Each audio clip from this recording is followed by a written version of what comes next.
Happy Monday and welcome to another episode of the Religious Studies Project. I'm Brianne Fallon and with me is... Dave McConaughey. Good morning, Bree. Well, it's good evening, my time. The magical world of the internet that we live in. In these COVID times, I feel like it's just all internet all the time. That's very true, yet I still haven't figured out the time zone difference, no matter the fact that we've been doing this for over 12 months, meeting over the interwebs. I still haven't figured it out. It's really fabulous that we can be doing it and that we have been doing it almost for a year and a half. And in fact, we're approaching a major milestone for the RSP coming up. In this holiday season, we're going to be celebrating our 10th anniversary. Can you believe it?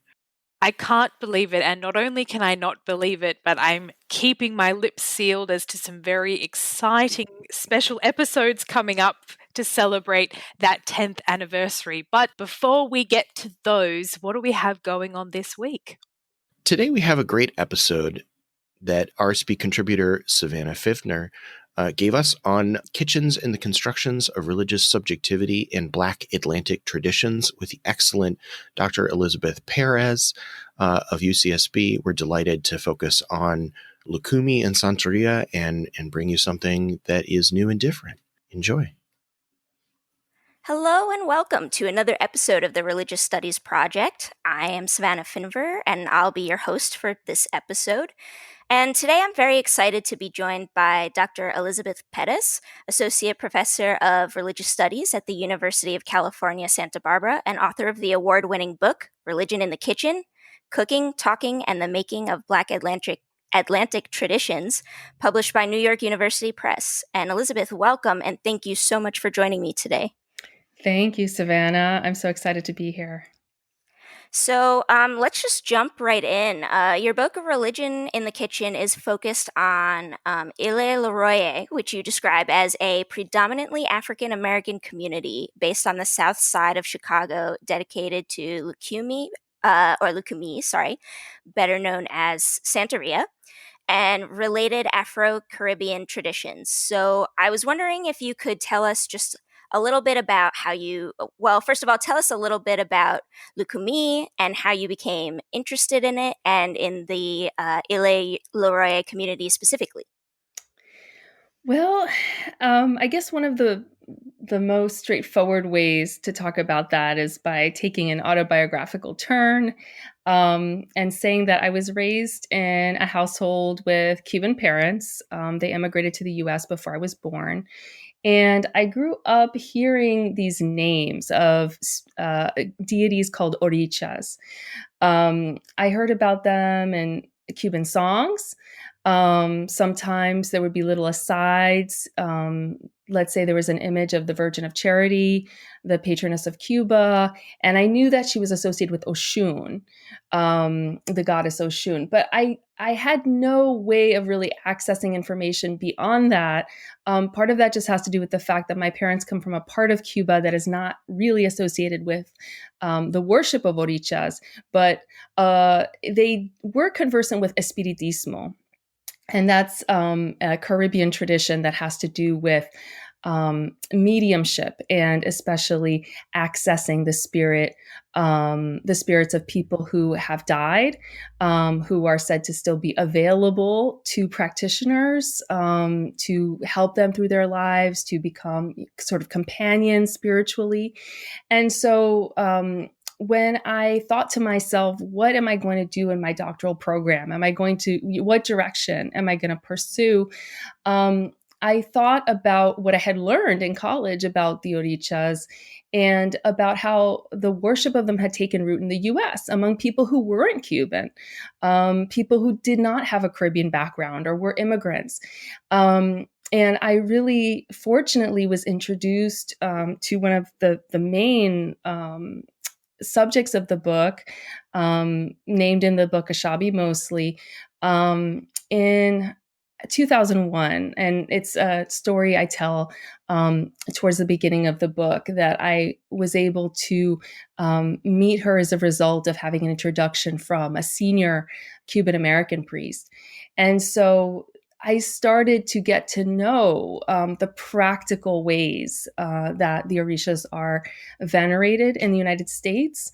And it really expanded my idea of what religion was, what it could be for people, and who they became as they started to relate their understandings of the Orishas to their own stories.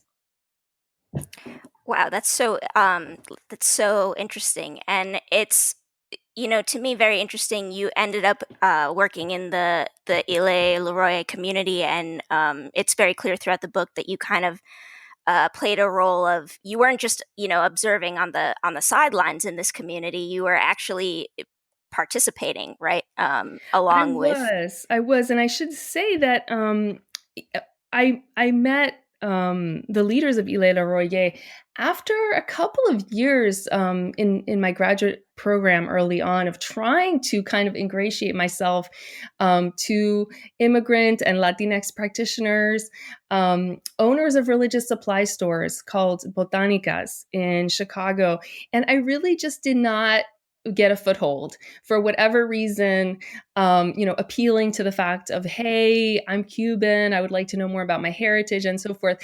That did not provide me with, that much purchase in these situations for some reason. So ironically, perhaps I found myself welcomed in a Black community, a predominantly Black community that has some important elder members who are either white or Latinx. And so that, I guess, is a story all unto itself. But I can certainly say more. Yeah, I would certainly love to hear more about that because, as we were talking, as you were mentioning earlier, Lucumi is a Cuban-based tradition, right? So it was interesting to me that that you were participating in a predominantly African American community that seemed to have appropriated some of these.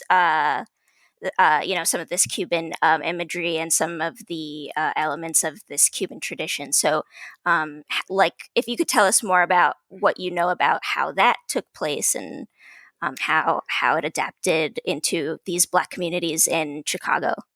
Absolutely. I just would want to start by flagging that I think in this context, appropriation is probably not the word we want to use. That's true. Simply because, it's highly delicate. It's delicate and Right. politicized because the community with which I work had Cuban melders. The leaders not only had been to West Africa and sort of, the cradle of this tradition in Nigeria, but they'd also been to Cuba. And in fact, in some ways, thought of Cuba as more of a Mecca, as more of a sort of pilgrimage site than West Africa was. And that is a departure from the way that many other African Americans in the US do pursue Orisha worship, which is that their preference is to go to what they think of as directly the source in West Africa. They have sought since the 1960s to remove any vestiges of what they see as European corruptions of Orisha worship that come out of Cuba and elsewhere in the Caribbean, and purify it, quote unquote, of inaccuracies, of sort of colonial holdovers in especially in the material culture of Orisha worship. And so I'm now at UCSB, and here in LA, there's a large community of Orisha devotees, but a significant number of them are practitioners whose elders are Nigerian or whose elders go regularly to West Africa, and they really do not have that connection with Cuba that I discuss in my book. Well, that's very interesting as well, and I appreciate you flagging for me. The problematic use of the term appropriation. So go ahead. But I just want to add, though, that I think your mentioning that term is really it importantly opens up this conversation because for a lot of Black Americans, especially in the 1960s and 70s, who were beginning to become attracted to the tradition, they often had a really hostile reception from light-skinned Latinx people, from white immigrants, and from their point of view, from Black Americans' point of view, Orisha worship was being appropriated by the leaders of the Lukumi communities that they found. And so, the preference for West African elders, for Nigerian leadership is not just, it's not simply aesthetic. It also is about a politics of reclamation and retaking Orisha worship for other melanated people. So it's a dynamic situation that I continue to be fascinated by. Absolutely, and I'm sure your research in the future will continue to look at some of these issues more in depth. And there's certainly more deeper description in the book. I would like to switch gears just a little bit and talk a little bit about our the Religious Studies Project's theme for this month, for the month of September, is ritual. And I really think that the central argument in your book fits into this theme very nicely. So, as the title aptly notes, Religion in the Kitchen focuses around the practices of meal preparation for a variety of the West and Central African spirits that we were just discussing. And, discussions about the initiation process, which are taking place in the kitchen that you both participated in and observed at Ile Leroy.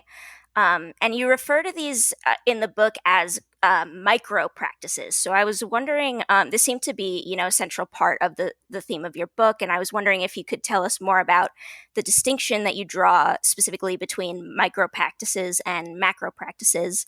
And why is this distinction, do you think, important for understanding Lukumi as it's practiced in the community that you observed?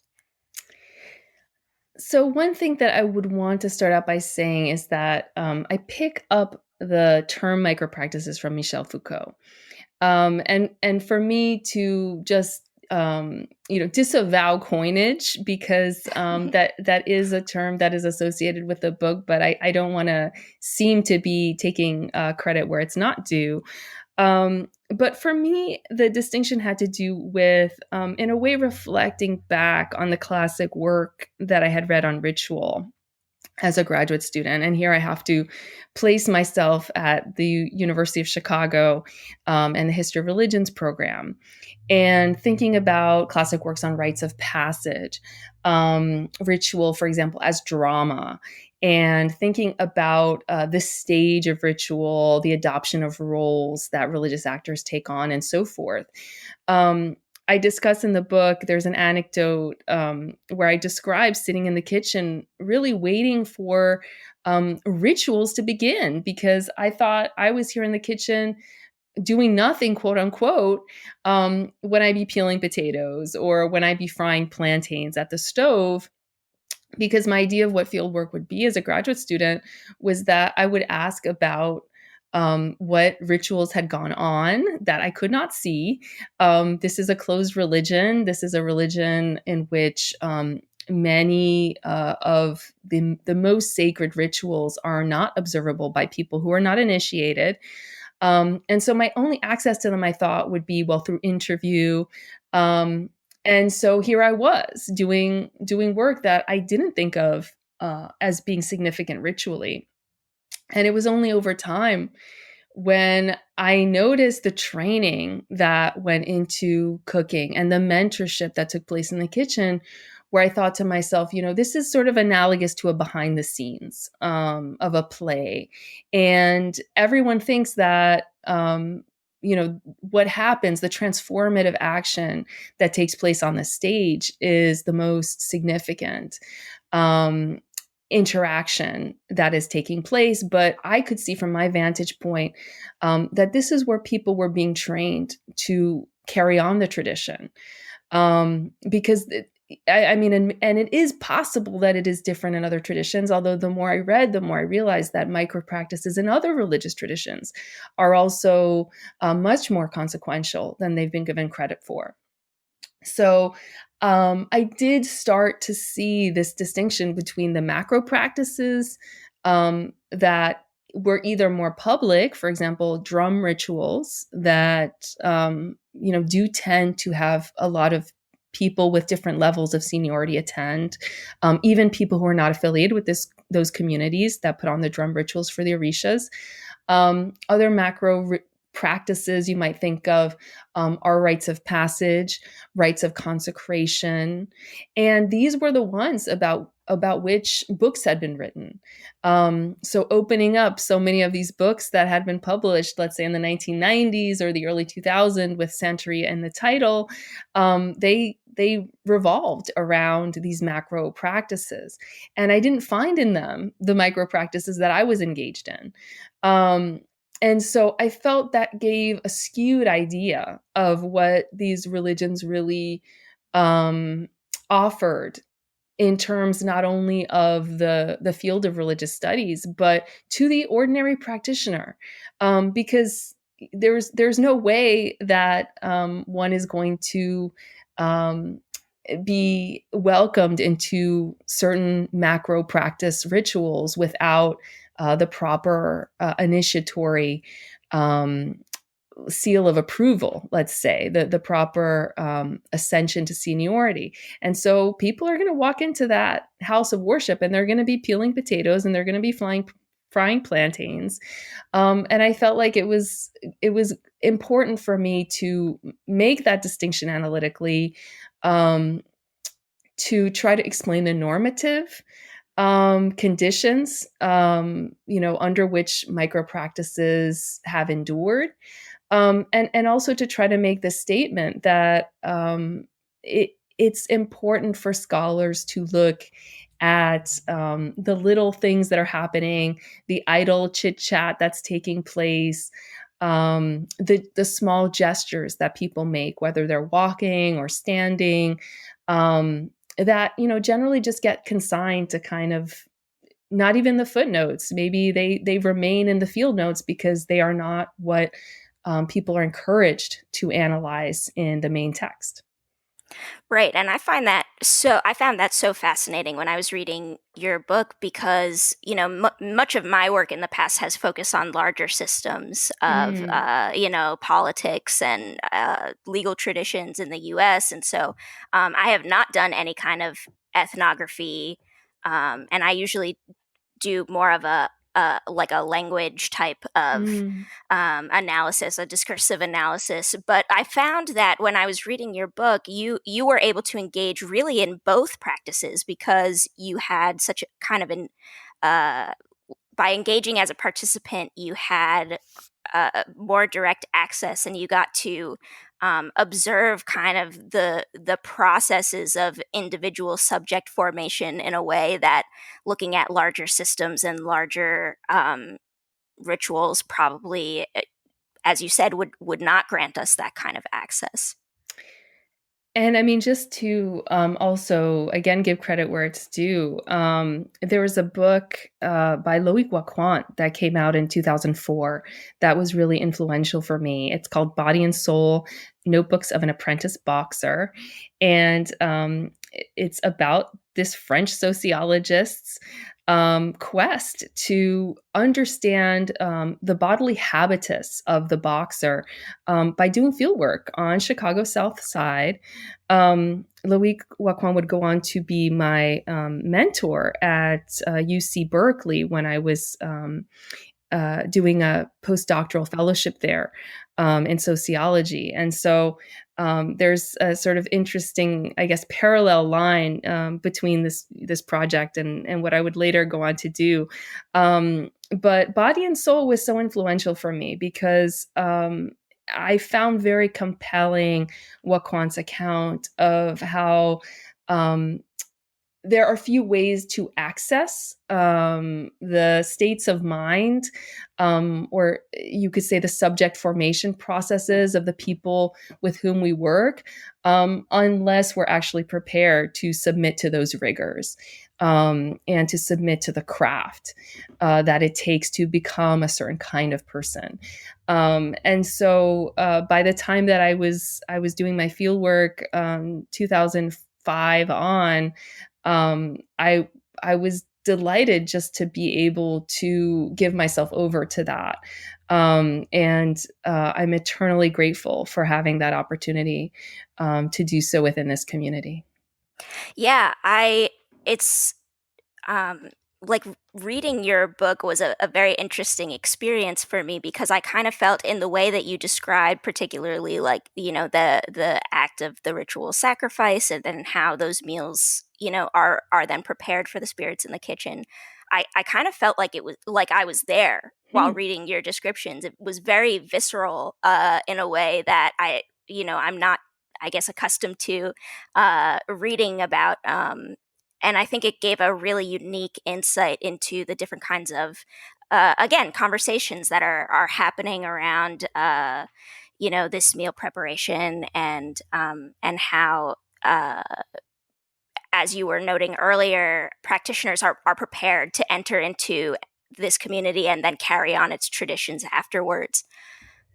I'm really, I'm so gratified to hear that. And I think part of it is that I was trying to make also a kind of disciplinary statement about the importance of the senses and literal viscera, and the way that immersion in traditions like this, um, in which there are no scriptures per se, there are oral texts. Um, and there are inscriptions. So, for example, when people get initiated, they receive a really important divination that is then transcribed, often into a book, and that person carries that inscription with them, and that transcription of the divination is really important for that priest's life, and really the entirety of their existence, not just their career as the priest, but is important for their day to day. So it's not correct to say that these traditions are entirely oral, but certainly one's experience of them is much more immediate, much less mediated by text, at least traditionally. That has been the case in other quote unquote world religions. And so on the one hand, I did want to reaffirm the importance of the senses and the body. And on the other, I did want to push against this notion that we have to always clean up these traditions for the consumption of critics.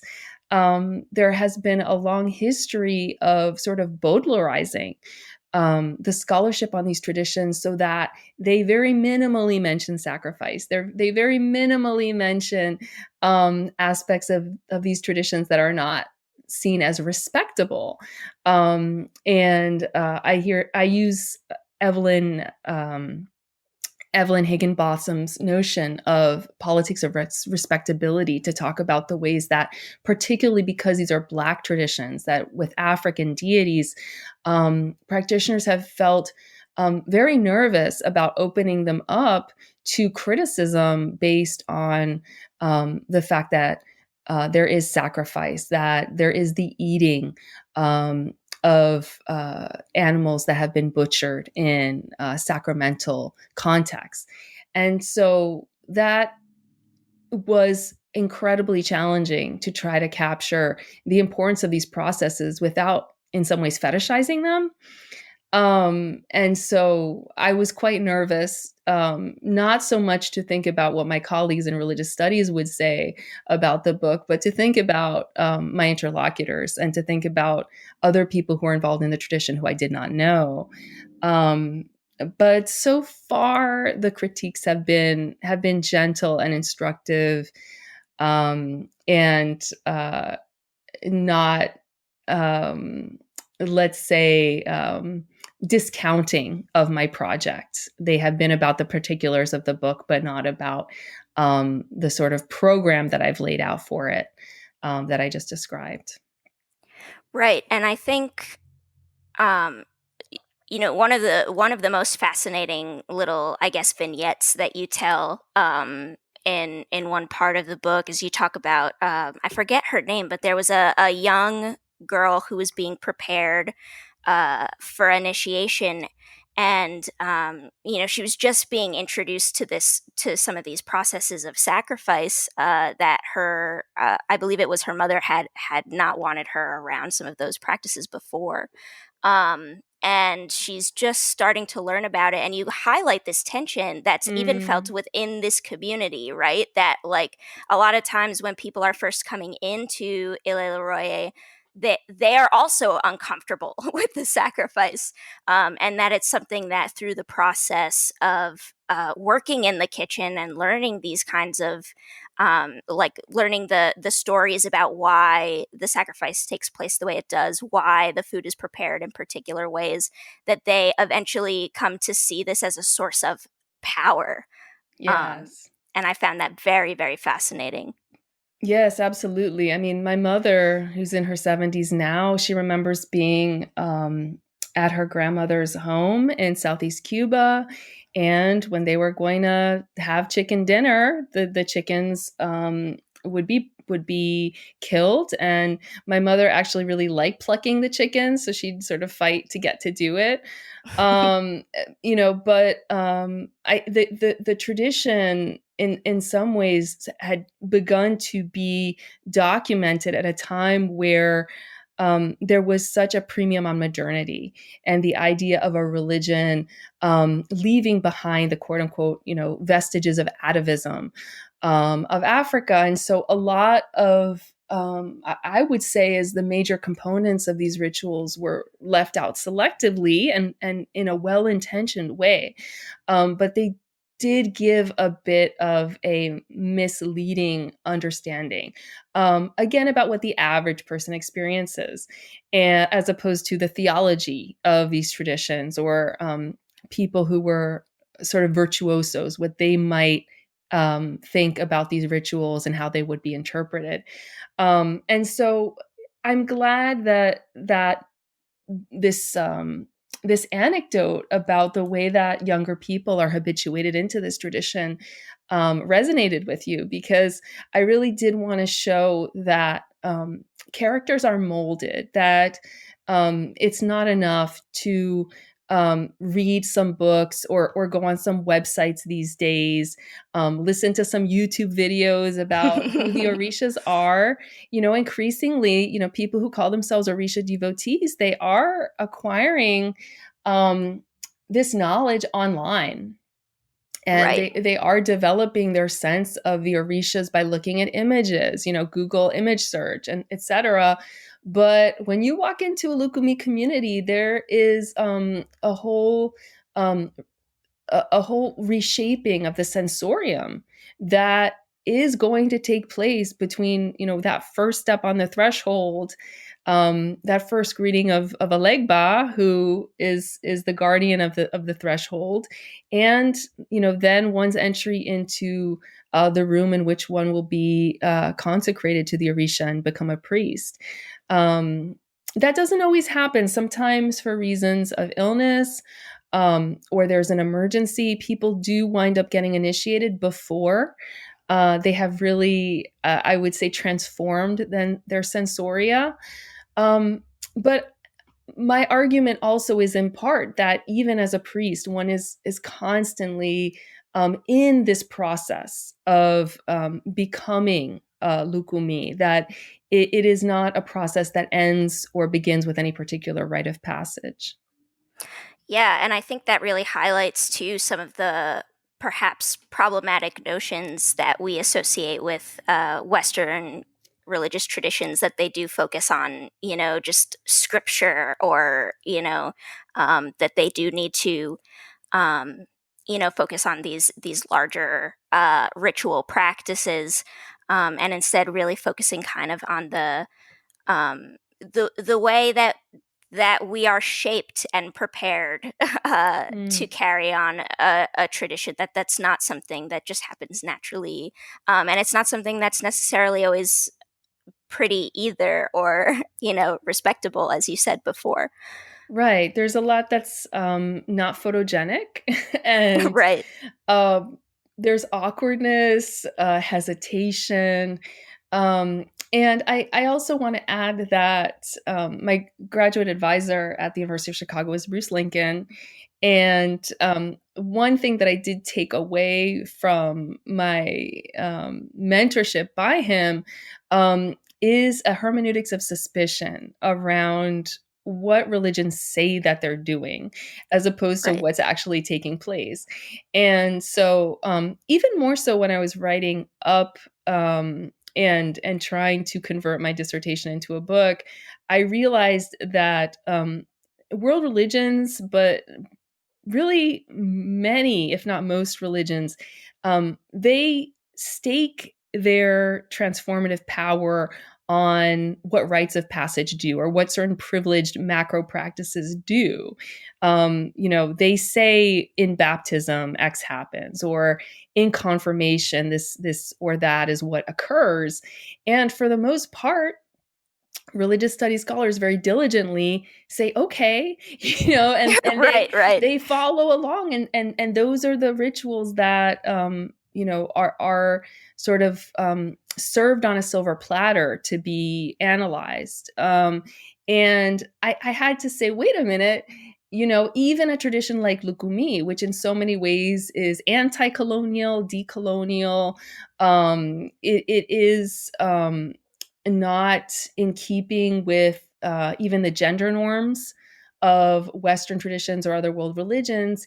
Even it performs this sort of interesting maneuver where it does, it does promote certain rituals as being particularly transformative, but its leaders have not always, for various reasons that we addressed earlier, have not wanted to say that the micro practices that I like to talk about are in any way part of the tradition's power. And so I have to credit Bruce Lincoln for, I guess, attuning my antenna to these kinds of dynamics.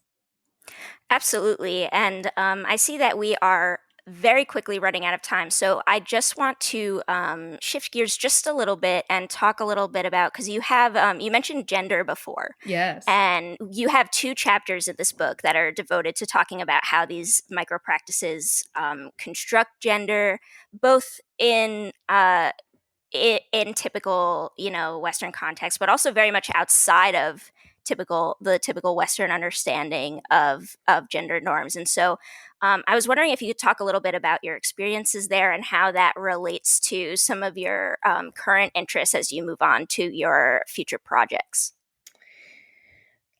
So I think one way to um, begin to sort of, I guess, address this assemblage of different themes having to do with gender and sexuality is to say that not just Lukumi, but Black Atlantic traditions like Haitian Vodou, like Brazilian Candomblé, they do not follow the established norms and gendered hierarchies that we see in other traditions.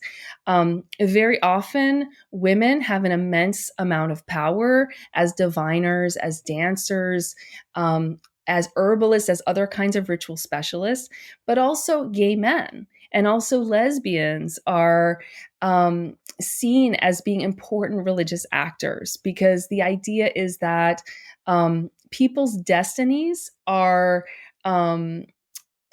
they are formulated even before birth. And so to assume humanity is actually to accept and assume a destiny that one has been given. Of course, it can be improved somewhat, but sexual orientation is just part of that destiny. It is not seen as a choice.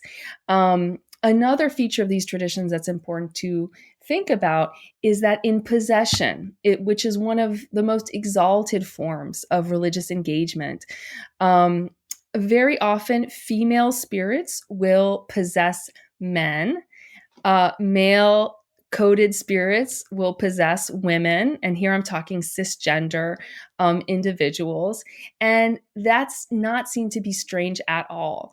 And so folks who we think of as cis men will be flirting and will be coquettish and will be plying feminine wiles in a room full of people who will address that person as a woman, as a female spirit.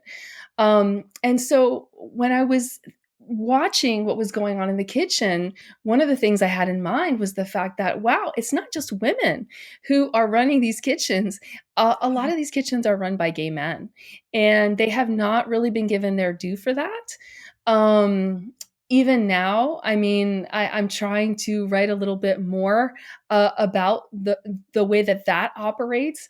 But one of the things I was trying to do with my book is make that statement that gay men have not just been important in thinking about the aesthetics of their tradition in terms of altar building or even as possession mounts. There has been a big literature about the way that gay men function in these communities due to their perceived facility for possession, but that gay men are really powerfully influencing the way that tables are set, the menus that are being conceived around rituals, and that they are responsible in some ways for knowing what the tastes of the orishas are, which is an incredibly important bit of knowledge that they have to communicate.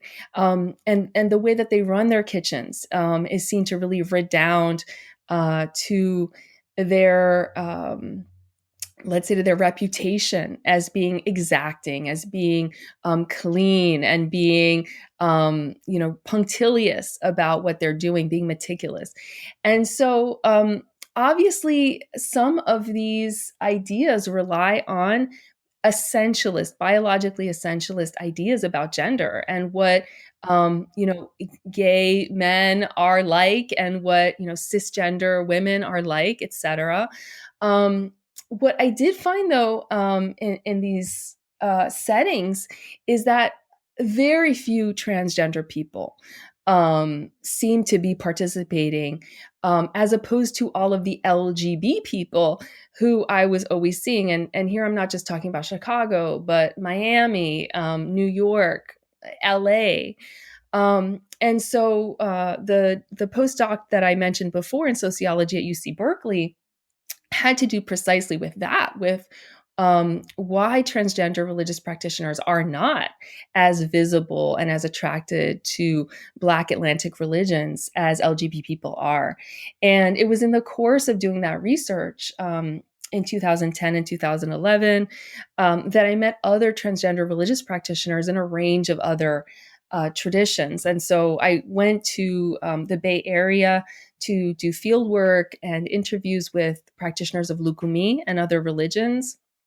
But I sort of discovered that there were so many Christians in other traditions, Jewish people, Two-Spirit elders who were engaging in this really important work of converting their traditions into spaces that would be welcoming, that would be affirming of transgender people, that I decided that should be my second book. That should be my second major project. And so what I'm engaged in now is turning this decade of research, both ethnographic and archival, into a second book about Black and Latinx transgender religious practitioners. That sounds so wonderful. And I wish that we had more time to chat more about some of the things that you've seen and learned. And I certainly cannot wait for your new projects to come out as well. But for now, unfortunately, we are out of time. So I just wanted to thank you again so much, Elizabeth, for joining us today. And again, call readers to your book. Again, the title of your book is Religion in the Kitchen: Cooking, Talking, and the Making of Black Atlantic Traditions. Again, that's Elizabeth Perez, and published by New York University Press. Elizabeth, thank you again so much for joining us today. Thank you so much, Savannah. It was such a pleasure. I'm very thankful that we get to focus on gender and the way in which food is so essential to some religious traditions. It's one of the things that when I teach class, I know that I really emphasize that we can take the opportunity at every moment in our lives to try to understand the role that religion is playing for us, and to hear about the ways in which family and ritual and gender intersect in these rituals, initiations that Dr. Perez was speaking about, is really useful for me. And so I'm very thankful for today's interview. It got us looking, and Bree and I were looking through the back catalog and reminding ourselves just how often the Religious Studies Project has had the opportunity to talk about gender. In our earliest episodes, all the way back in 2012, we were talking about with Lisbeth Mickelson about religion and gender. We've done episodes on gender and corporeality, gender and queer theory, gender and violence, and that was with you, Brianne, with Caroline Blythe. You have contributed as well to the abundance of things that we have on gender. Thank you for doing that. There is just so much. When you say the abundance that we have done on gender, we really have. Looking back at that list, if we keep going through it, we have eco-spirituality, gender and nature with Susanna Crockford. And looking back at this list, we were thinking about all the other episodes that come into contact with this idea of gender, whether it's fashion or other kind of concepts. And so Dave and I thought that we might make a playlist of episodes that come into contact with this notion of gender, and we'll hopefully have that up for you later this week. Absolutely, we will. By Friday, certainly, to share with everyone and to really offer everyone an opportunity to see the variety of contributions that we have. But next time, we also have some really interesting stuff with a returning contributor. Who do we have on the schedule, Brie? Well, we have Religious Studies co-founder David Robertson, and he interviewed Paul-Francois Tremlett on religion and social change. So that's coming up next week. But until then, all that's left to say is thanks for listening. The RSP is sponsored by the British Association for the Study of Religions, the North American Association for the Study of Religion, and the International Association for the History of Religions. The Religious Studies Project is produced by the Religious Studies Project Association, SCIO, a Scottish charitable incorporated organisation, charity number SC047750. Brought to you by founders and editors-in-chief Chris Cotter and David Robertson, and managing editor Thomas J. Coleman III. Our features are edited by Marek Sullivan and Rebecca Barrett-Fox, and our Opportunities Digest by Ella Bock. Podcast transcription by Helen Bradstock, with audio editing by Gregory Schneider and Samuel Ward. Social media managed by Ray Radford, sales and marketing by Sammy Bishop, and video editing by Jonathan Tuckett. Don't forget you can support the project by using our amazon.com, .co.uk and .ca links, or donating at patreon.com/projectrs, and you can find us on Facebook, Twitter, Google+, YouTube, iTunes and other portals.